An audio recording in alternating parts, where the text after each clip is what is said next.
How did the Apostle John survive being boiled in oil? They tried to kill him in the most painful way imaginable. Not with a sword, not on a cross, but by boiling him alive in oil. The screams were expected. The smell of burning flesh was certain. But what happened next terrified Rome, because John did not die.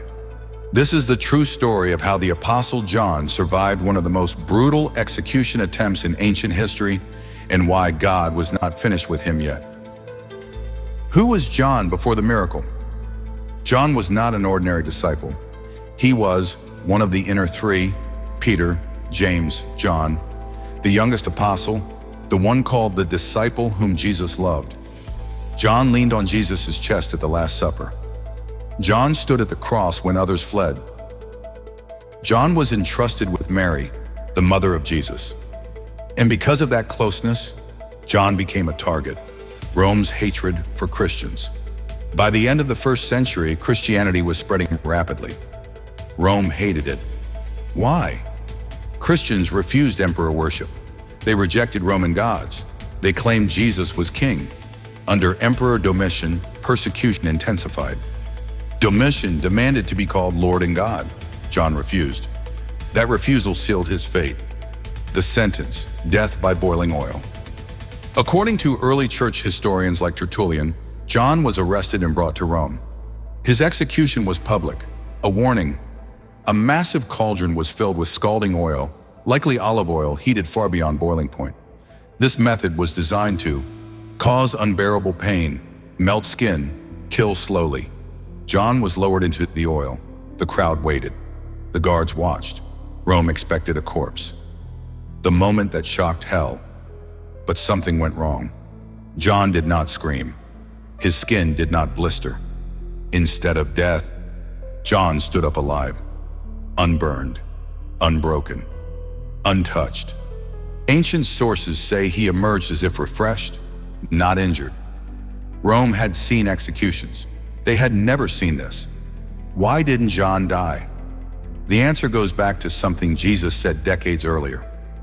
In John 21, Peter asked Jesus about John. "Lord, what about him?"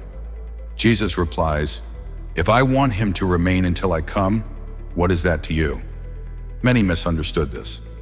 But one thing became clear: John was not meant to die yet. God had an assignment that required survival, isolation, revelation. Death would have interrupted it, from execution to exile. Since Rome failed to kill him, they did the next worst thing. They exiled him.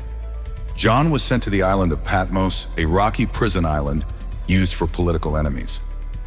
No churches, no comfort, no audience, just silence. Or so Rome thought. The reason John had to live.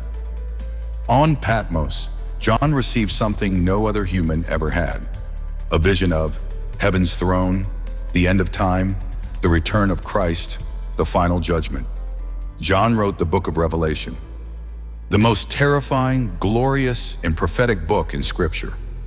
If John had died in oil, there would be no revelation. Why God allowed the attempt but not the death? God could have stopped the boiling, but he didn't. Why?